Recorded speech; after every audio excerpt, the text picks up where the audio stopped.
Hello বন্ধুরা, কেমন আছেন? নিশ্চয়ই ভালো আছেন। অনেক দিন পরে আবারও একটা নতুন ভিডিও নিয়ে চলে এসেছি। আর বাগানে আসতেই প্রথমে এই যে লাউ গাছটার কাছে চলে এসেছি, কারণ আপনাদের সঙ্গে শেয়ার করছি যে আগের দিন হ্যান্ড পলিনেশন করেছিলাম, সন্ধ্যার দিকে করেছিলাম। লাউ গাছের ফুলটা আসলে সন্ধ্যার দিকে ফোটে। তো আমি যখন জল দিচ্ছিলাম তখন এটা স্ত্রী ফুল আর পুরুষ ফুলের সঙ্গে হ্যান্ড পলিনেশন করে দিয়েছিলাম, আর তাতে করে দেখুন এই লাউটা বেশ সুন্দর পড়ে গেছে। তো লাউটাকে ঢেকে দিলাম, কারণ এখন পোকামাকড়ের যা আক্রমণ, তার থেকে লাউটাকে বাঁচানোর জন্য একটু ক্যারি ব্যাগ দিয়ে ঢেকে দিয়েছি। তো তারপরেই আমি এই যে দেখুন লাউ গাছের এই গোড়ার দিকে একটা ডাল হয়েছিল, সেটাকে কেটে দিচ্ছি। লাউটা যেহেতু পড়েছে, তো তাকে একটু যাতে ঠিকঠাক হতে পারে সেই জন্য গাছটাকে যে মরা পাতাগুলো আছে, যে ডালগুলো একদম গোড়ার দিকে আছে, সেই ডালগুলোকে কেটে দিচ্ছি যাতে করে লাউটা একটু হতে পারে। কারণ কি, আমার লাউ গাছটা এখন দেখুন সেরকমভাবে হেলদি নাই। তো জালিটা যখন পড়ে গেছে তখন নিশ্চয়ই এটার থেকে লাউ পাওয়া যাবে আশা করছি। আর সেটাও আপনারা এই ভিডিওর মাধ্যমে দেখতে পাবেন, কারণ ভিডিওটা তো আমি অনেক দিন থেকেই করছি, অনেক দিনই আপনাদের সঙ্গে শেয়ার করা হচ্ছে না। তো আজকের ভিডিওতেই আপনারা দেখতে পাবেন যে এই লাউটা কী অবস্থায় পেলাম আমরা। তো চলুন, হারভেস্টিং তো প্রত্যেক দিনই থাকে। ছাদ বাগানে আসলে একটু যে হারভেস্টিং করব না, সেটা তো হতে পারে না। আর আমরা যারা ছাদ বাগানে শুধুমাত্র ফুল গাছ লাগাই না, সবজি গাছও তো লাগাই, সেজন্য হারভেস্টিংটা আমাদের মাঝে মধ্যেই হয়ে যায়। আর এই যে দেখুন বৃষ্টির জন্য এখানে অনেকগুলোই কলমি গাছের যে ডালগুলো বেশ সুন্দর সুন্দর বেরিয়েছে, তো আমি এগুলোকে কেটে নিচ্ছি। কিন্তু তার সাথে সাথে কিছু পাতাও হলুদ হয়ে গেছে। আর এই হলুদ হয়ে যাওয়ার কারণটা হচ্ছে অনেক সময় এত রোদের তাপ হচ্ছে, আর তখন হয়তো বৃষ্টির জন্য কোনো সময় জল দেওয়া হচ্ছে না, অল্প বৃষ্টি হচ্ছে আর রোদটাও বেশি পরিমাণে হয়ে যাচ্ছে, তো গাছগুলো তাড়াতাড়ি ঝিমিয়ে পড়ছিল। আর সেই জন্য দেখবেন বৃষ্টি আবার রোদ এই দুটো যখন একসঙ্গে চলতে থাকে, তখন গাছের পাতাটাও কিন্তু হলুদ হয়ে যায়। কারণ কোনো একটা সময় যখন খুব বৃষ্টি হয়, তারপরে হঠাৎ করে খুব বেশি রোদ হয়, তখনই দেখবেন গাছের পাতাটা যেহেতু রোদটা নিতে পারে না, কারণ আগে তো বৃষ্টির জলটা পাচ্ছিল, তখন সেই পাতাগুলো হলুদ হতে থাকে। তো এটাতে ভয়ের কিছু নেই, পাতাগুলোকে আপনি মাঝে মধ্যেই এরকম হলুদ পাতাগুলোকে সরিয়ে ফেলে দিবেন, ব্যাস তাতেই হয়ে যাবে। তো আমি আজকে সেটা করছি। আর দেখুন আমার যে নাকচম্পা ফুলের গাছগুলো, অনেকগুলোই ডাল ভেঙে গেছিলো বলে আমি এখানে ওখানে লাগিয়ে দিয়েছিলাম, তাতে কিন্তু আমার লাভই হয়েছে। এই যে দেখুন অনেকগুলো গাছ রেডি হয়ে গেছে, আর তাতে করে আমি প্রচুর নাকচম্পার ফুল এবার পাচ্ছি। এইবারের মতো ফুল এরকম থোকায় থোকায় অনেকগুলো গাছেই আমার হয়েছে।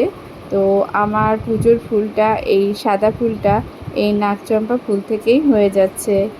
এবার দেখুন আজকে আমি নিয়ে চলে এসেছি লাউ গাছের জন্য একটু খাবার, একটু ভাতের ফ্যান আর একটু ভাত। আগের দিনের বাসি ভাত পড়েছিল, তো সেটাকে আমি নিয়ে চলে এসেছি ছাদ বাগানে। এই লাউ গাছের গোড়ার একটা পাশে আমি দিব, একদম গোড়াতে দেওয়া যাবে না, এই ধার দিয়ে আমি এই ভাতের ফ্যান আর এই যে ভাতটা দিয়ে দিচ্ছি। আগের দিনে আপনাদের দেখালাম যে লাউয়ের জালিটা পড়েছে, তো সেজন্য একটু খাবারও দিয়ে দিলাম। তো আমরা বাড়ি থেকেই কিছু খাবার দিয়ে দিতে পারি। আবার যে আমাদের চাল ধোয়া, ডাল ধোয়া জলগুলো এর মধ্যে দেওয়া যেতে পারে। তো দেখুন আজকে আবার আপনাদের সঙ্গে দেখাচ্ছি, এই গাছটাকে ক্যারি ব্যাগ দিয়ে ঢেকে দিয়েছিলাম, কিন্তু যেহেতু বৃষ্টি হয়েছে তো ক্যারি ব্যাগটা ভিজে গেছে, তো এটাকে খুলে আবার সুন্দর করে মুছে দিতে হবে। তো সেগুলো করে আমি চলে এসেছি এই পুঁই গাছের কাছে। আজকে একটু পুঁইয়ের ডগাও কেটে নেব। প্রত্যেক দিনই কিছু না কিছু হারভেস্ট করে, আমি ছাদ বাগান থেকে হারভেস্ট করে কিছু না কিছু আমি রান্নাঘরে রান্না করার চেষ্টা করি। তো আজকে পুঁই শাকটা আজকে নিয়ে নিব, যেহেতু মিষ্টি কুমড়ো আছে। তো অনেক দিন থেকেই ভাবছিলাম এই যে মোটা মোটা ডগাগুলো আছে, সেগুলো দিয়ে বেশ সুন্দর ঘন্ট খাওয়া যাবে। তো পুঁই শাকের ঘন্ট আমরা তো মাঝে মধ্যেই খাই। তো আজকেও এই যে অনেকটাই মোটা, তো বেশ সুন্দর খেতে। তো এর পাতাগুলো বেশ সুন্দর পুষ্ট হয়েছে। তো আমার বেশি ডাল লাগবে না, যেহেতু 3 জনের মতো আমরা খাবো। তো সেই জন্য এই দুটো ডালই যথেষ্ট একবেলার জন্য, কারণ শাক পাতা আমরা রাত্রে বিশেষ করে খাই না। তো এই দেখুন এই ডালটা থেকেও অনেকগুলো ডাল বেরোচ্ছে, আর নিচের দিকে যে হলুদ পাতাগুলো সেগুলোকেও আমি একসঙ্গে কেটে দিলাম। এখানেই আমার ড্রাগনের গাছটাও হচ্ছে, আর এই পুঁই গাছটা কিন্তু ড্রাগনের গাছের এখানেই হয়েছিল। তো এখানেই আমি রেখে দিয়েছি। তো কি সুন্দরভাবে বেড়ে উঠছে। তো চলুন এই দুটো ডালকে নিয়ে আমি আজকের মতো চলে যাই, আর তারপরেই চলে এসেছি ফুলের সাজি নিয়ে। ছাদ বাগানে আসলেই কিন্তু আমাদের কিছুটা হারভেস্টও হয়ে যায়, কিছুটা কাজও হয়ে যায়, আর তার সাথে ছাদ বাগানটাও পরিষ্কার হয়ে যায়। কারণ আমরা যখন ছাদ বাগানে আসি আমাদের হারভেস্টটাও করে নিই, আর ছাদ বাগানের যে ফুল পাতা যেগুলো মরে গেছে সেগুলোকে পরিষ্কার করে নিই। আর কিছু সময় যখন আসি গাছে জল দিতে, তখন আমরা গাছে জল দিই, তার সাথে সাথে যে ডালপালাগুলো মরে গেছে যেগুলো, এই দেখুন আমার লাউটা আবারও আপনাদের সঙ্গে শেয়ার করলাম। এই আগের বার যখন এসেছিলাম তখন শেয়ার করা হয়নি, তো এখন দেখুন কতটা বড় হয়ে গেছে। মাঝখানে আপনাদের সঙ্গে সেটাকে শেয়ার করিনি। আর এই যে জালিটা পড়েছিল সেটা কিন্তু বাড়ছে না, সেটা কিন্তু একই অবস্থাতেই আছে। তো ফুল তুলতে তুলতেই আমি আপনাদের সাথে এটাও শেয়ার করে দিলাম, কারণ এই কোণাতে থেকেই আমি আস্তে আস্তে অন্য সাইডে যাচ্ছি।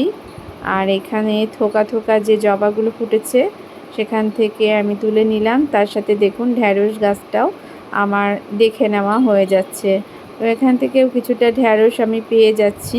সকালবেলা এসে আমি প্রথমে ঢ্যাঁড়স তুলি, তারপরেও দেখুন ফুল তুলতে এসেও কিছুটা ঢ্যাঁড়স আমি পেয়ে গেলাম।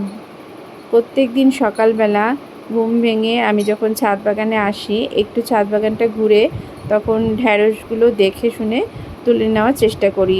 আবারও এখন যখন ফুল তুলতে এসেছি তখনও যখন ঢ্যাঁড়সগুলো দেখতে পেলাম তখন আবার তুলে নিলাম, কারণ ঢ্যাঁড়সগুলো কিন্তু অনেক সময় চোখের আড়ালে থেকে যায়। তো দেখুন আমার বিভিন্ন রকম গাছ থেকে কিন্তু সুন্দর ফুল পাওয়া যাচ্ছে। এই নীল অপরাজিতাটাও ফুটতে শুরু করে দিয়েছে। আর এই যে দেখুন আমার যে জবা, এই জবাটা বেশ বড় হচ্ছিল, কিন্তু গাছটা এখন একটু দুর্বল হয়ে গেছে। গাছের একটু যত্ন করতে হবে, কিন্তু বৃষ্টির জন্য ঠিকঠাক গাছের যত্ন নিতেও পারছি না। এই ফুলটাও, লক্ষ্মী জবা ফুলটাও এই যে অনেকটা পোকা লেগেছে, তো এগুলোকেও ঠিক করতে হবে। ছাদ বাগানে ঠিকঠাক আসতে না পারলে আসলে এই কাজগুলো ঠিকঠাক করা যায় না। তো বৃষ্টির জন্য অনেক সময় হয়তো কিছু কিছু পোকা ধুয়ে যাচ্ছে, সেটাও ভালো হচ্ছে, কিন্তু কিছু কিছু পোকা আছে যেগুলো একেবারে গেঁথে আছে, যেটা জবা গাছে তো থাকেই। সেই সাদা সাদা রঙের, অনেকটা মিলিবাগের মতো না, আবার মিলিবাগের মতো সাদা সাদা রঙের, কিন্তু ওগুলো একদম গাছের সঙ্গে লেগে থাকে। সেগুলো মনে হয় যে ব্রাশ দিয়ে ঘষলে পরে গা পরিষ্কার হয়, কিন্তু সব সময় তো একদম কুড়ির মধ্যে ব্রাশ দিয়ে ঘষা যায় না। তো সেই জন্য গাছগুলো কেমন যেন কুঁকড়ে কুঁকড়ে যাচ্ছে। তো এই দেখুন আমার অনেকটা ফুল হয়ে গেল। এখানে একটা বেলি ফুলও পেয়ে গেলাম। বেলি ফুলের সেন্ট তো খুবই ভালো লাগে।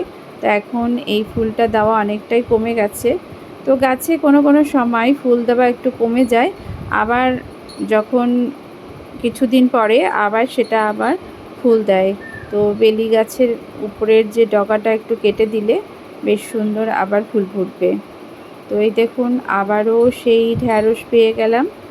আর ঢ্যাঁড়স তোলাটা আমার মাঝে মধ্যেই হয়, কারণ মাঝে মধ্যেই এই গাছগুলো থেকে ঢ্যাঁড়স তাড়াতাড়ি বড় হয়ে যায়। তো যেহেতু আমার একদিনের ভিডিও না, অনেক দিনের ভিডিও একসঙ্গে আপনাদের সঙ্গে শেয়ার করছি।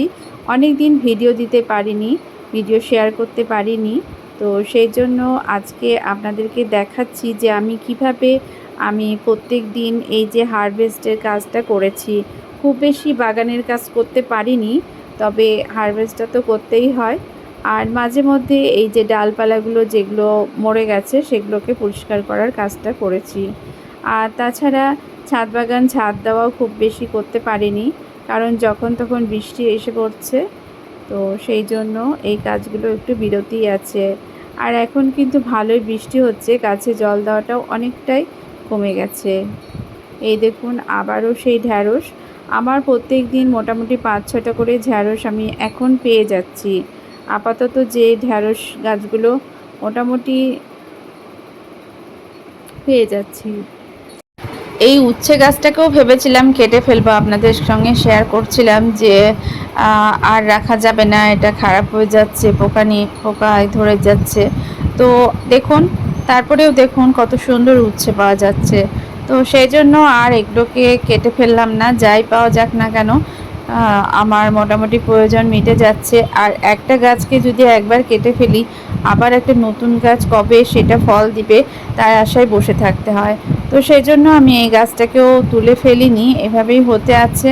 আর ভালোই উচ্ছে দিচ্ছে। আর এদিকে দেখুন করলাগুলোও বেশ ভালো দিচ্ছে। এখানেও আমি হ্যান্ড পলিনেশন করে নিয়েছিলাম, কারণ এখানে তো খালি স্ত্রী ফুল হয়। তো এই গাছটাও ভেবেছিলাম যে তুলে ফেলবো, একবার তুলে ফেলার জন্য রেডিও হয়ে গেছিলাম, তারপরে দেরি হয়ে যাবে বলে রেখে দিয়েছিলাম। আবার এই যে ফুলগুলোকে হ্যান্ড পলিনেশন করে দিয়েছিলাম, তার থেকে দেখুন বেশ করলাও পাওয়া গেছে।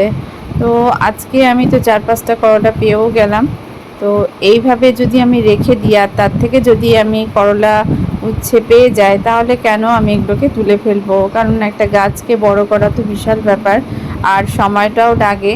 তো এই যে দেখুন আজকেও আবার একটু হ্যান্ড পলিনেশন করে নিব। ওই যে যেগুলো স্ত্রী ফুল আছে আর পুরুষ ফুলের এইভাবে ঘষে দিলেই কিন্তু সুন্দর করলা হয়ে যায়। আর এই গাছে তো শুধু স্ত্রী ফুল হয়, সেজন্য আমি পুরুষ ফুলগুলোকে নিয়ে আসলাম ওই গাছ থেকে, আর তারপরে এইভাবে হ্যান্ড পলিনেশন করে নিব। তো আপনাদেরও যদি এরকম করলা হতে দেরি হয়, মনে হয় যে স্ত্রী ফুলগুলো মরে যাচ্ছে, করলা হচ্ছে না, তখন এরকম হ্যান্ড পলিনেশন করে নিতে পারেন। আর দেখুন আমার আরও কিছুটা আমার ঢ্যাঁড়স হয়ে গেছে, সেটা নিয়ে নিলাম। আর এখান থেকে একটু কারি পাতাও নিয়ে নিচ্ছি, কারণ একটু সকালের জলখাবারে চিড়া বানাবো, সুজির চিড়া, যেটার মধ্যে আমি একটু করে এরকম কারি পাতা দিয়ে দেব। তো এই দেখুন আমার আজকের হারভেস্ট এরকম রেডি হয়ে গেল। তো চলুন আবার আসছি। এই যে আবার চলে এসেছি। এইবার আমি একটু এই যে বরবটির গাছটা হয়েছে সেটাকে লাগাবো। তো বরবটির এই গাছটাকে আমি বীজ লাগিয়েছিলাম, এই আমারই যে ছাদ বাগানের বরবটি থেকে বীজ হয়েছিল। আর এই বৃষ্টির জন্য না কোনো কাজই ঠিকঠাক হচ্ছে না। তো আজকে ভাবছি এই গাছটাকে লাগিয়ে দিই। আগের দিন আমি এই যে বরবটির এখানে যে গাছগুলো ছিল সেই গাছগুলোকে তুলে ফেলেছি, কারণ বরবটির গাছগুলো থেকে আর ফল পাওয়া যাচ্ছিল না।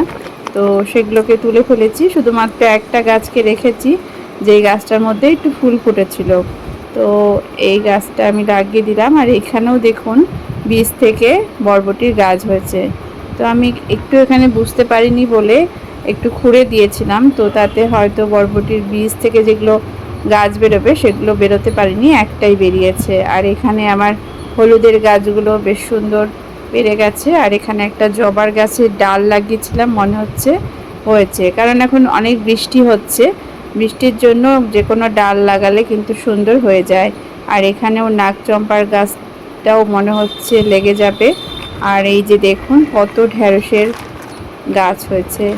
তো বৃষ্টির জন্য এগুলো ঠিকঠাক থাকবে কিনা জানি না, তবে এখনই তাড়াহুড়া করে আমি লাগাবো না, একটু জায়গা করে নিয়ে আমি এগুলোকে লাগানোর চেষ্টা করব। আর এই যে দেখুন আমার যে রসুনের যেগুলো আমার গাছ বেরিয়ে গেছিলো সেগুলো নিয়ে এসেছিলাম, আর তারপরে বৃষ্টিতে এগুলো ভিজে গেছে। তো আজকে এগুলোকেও লাগিয়ে দিব যেখানে জায়গা পাবো, কারণ এখন যদি না লাগাই তাহলে দেরি হয়ে যাবে। কারণ আমার দেখলেন অনেকগুলো হলুদের গাছ হয়ে গেছে। তো যত তাড়াতাড়ি সম্ভব এগুলো লাগিয়ে দিতে হবে, তাতে করে আমি ঠিক সময়ে হলুদ গাছ থেকে হলুদ পেয়ে যাব। তো এখানেও অনেকগুলো বড় বড় আছে, সেগুলোকে নিয়ে নিব। আমি এখন মাঝে মধ্যে এই কাঁচা হলুদকে অনেক সময় খেতে পারি না, তো ওই রান্নাতে ব্যবহার করে নিই, অনেক সময় বেটে রান্নাতে ব্যবহার করে নিই। তো আগের বার আমি হলুদকে সেদ্ধ করে সেটা শুকিয়ে নিয়ে প্রথমে তো খোসা শুদ্ধই করেছিলাম, সেদ্ধ করে খোসা শুদ্ধই আমি সেটাকে রোদে দিয়েছিলাম। আর তারপরে সেটা যখন গুঁড়ো করেছিলাম, গুঁড়ো করে চেলে নিয়ে সেটা ব্যবহার করেছিলাম। তো এইবারও ভেবেছিলাম করব, কিন্তু সেটা করা হয়নি। তো এইবার আমি কাঁচাই বেটে নিয়ে রান্নাতে দিচ্ছি। আর একটু বেশি করেই যে গাছগুলো বেরিয়ে গেছে সেগুলো লাগিয়ে দিচ্ছি, যাতে করে, যেহেতু হলুদ গাছ লাগানোটা খুব সহজ, আর করাটাও যে গাছগুলো খুব তাড়াতাড়ি বেরিয়ে যাও, কোনো এক্সট্রা ঝামেলা করতে হয় না। তো এবার একটু বেশি করেই হলুদ গাছ লাগিয়েছি, দেখা যাক কেমন হলুদ পাওয়া যায়। তো আশা করছি একটু বেশি পাবো আগেরবারের থেকে। আগেরবারেও প্রচুর হলুদ পেয়েছি, দেখতেই পাচ্ছেন আমার অনেকগুলোই হলুদের এই যে চারা বেরিয়ে গেছে। আর এই যে দেখুন, এখানেও একটা হলুদের গাছ হয়েছে, এই গোড়াতেও আমি কিছুটা হলুদের কোয়া লাগিয়ে দিচ্ছি। এই যে এই গাছগুলো বেরিয়েই আছে, সেজন্য এগুলো খুব সহজেই কিন্তু হয়ে যাবে। তো এইভাবেই আমরা প্রত্যেক দিন অল্প অল্প কাজ করলে পরেই কিন্তু আমাদের বাগানটা ধীরে ধীরে আবার নতুন করে যে জিনিসগুলো হওয়ার সেগুলো হতে থাকবে। কারণ এই যে ছোট কাজগুলো যদি আমরা না করি, তাহলে কিন্তু আমরা ভবিষ্যতে আর এই যে হলুদ গাছ থেকে হলুদ পাবো না। তো এই ছোট্ট কাজটা কিন্তু আমাদেরকে করতেই হবে। তাই সেজন্য আমি যেখানে জায়গা পাচ্ছি সেখানেই এই হলুদের কোয়াগুলো লাগিয়ে দিচ্ছি। এখানে একটা শিম গাছ আছে, যেখানে আমি এই হলুদের কোয়াগুলো লাগিয়ে দিচ্ছি।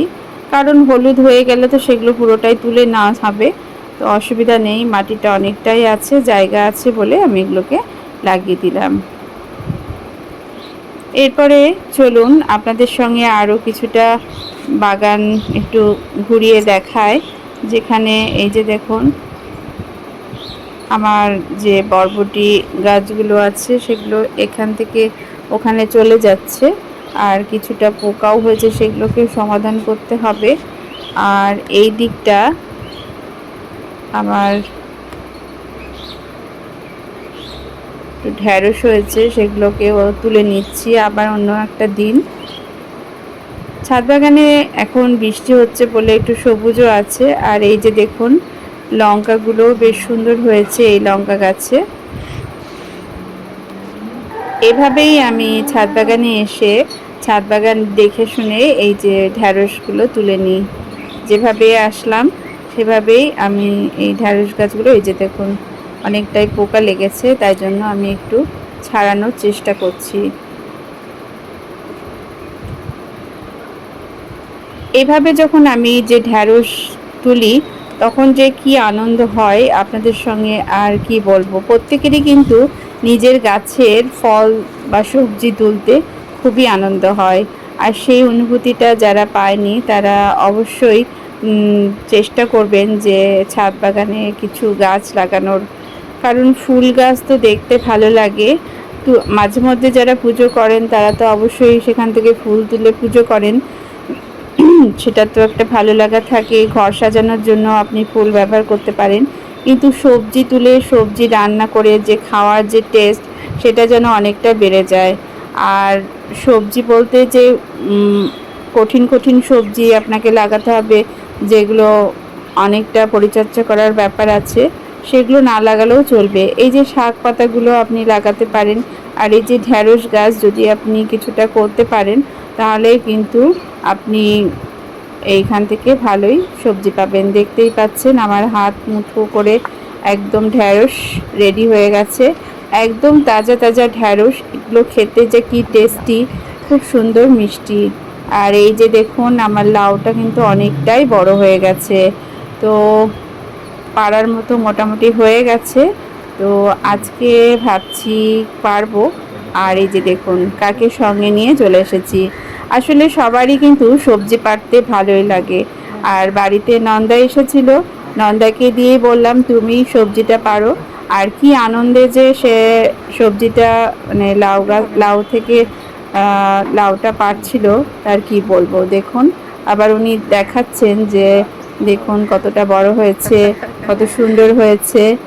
আর আজকে ওদেরকে এই লাউটা করে খাওয়াবো, সেটাও আমার খুব আনন্দ। আর বললাম এখানে যে লঙ্কাগুলো হয়েছে সেগুলো একটু তুলুন। তো উনি একটু লঙ্কাও তুলে নিলেন।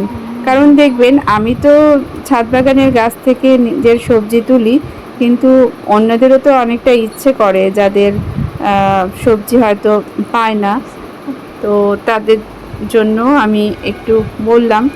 এই দেখুন আমার লাউটা কত সুন্দর কচি হয়েছে। তো আজকে নিরামিষই লাউ রান্না করব, কারণ সবাই আমিষ মাছা দিয়ে খায় না, চিংড়ি মাছও খায় না। তো আমি আজকে মটর ডালের বড়া দিয়ে এটা করব, কারণ বড়ি দিয়ে করি, তো বড়িও বাড়িতে নেই। তো যাই হোক, পরের দিন আবার চলে এসেছি ঢ্যাঁড়স তুলতে। ঢ্যাঁড়সটা আমার প্রতিদিনকার এখন কাজ হয়েছে, এই ঢ্যাঁড়স তোলা কাজ।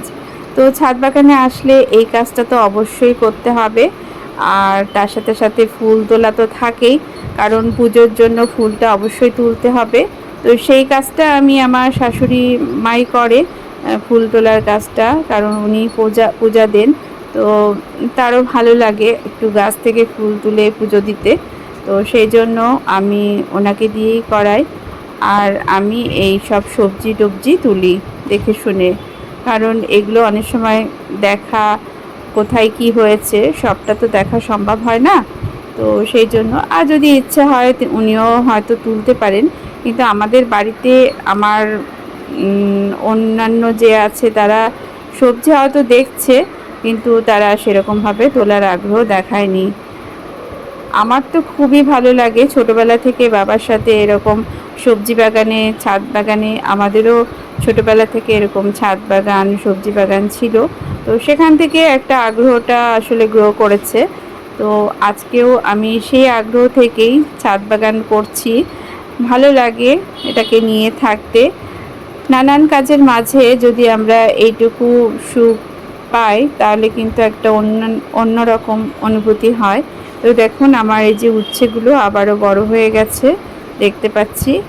আর এই যে দেখুন একটা ঢ্যাঁড়স গাছ কিন্তু অনেকটা উঁচু হয়ে গেছে।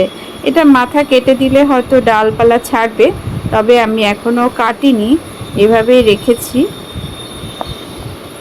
এই দেখুন আবারও প্রচুর ঢ্যাঁড়স হয়েছে। বৃষ্টির ফলে কিন্তু ঢ্যাঁড়সগুলো গাছ বেশ জল পেয়েছে বলে বেশ ভালো হচ্ছে। আর এখানে করলাগুলো অনেকটা হচ্ছে।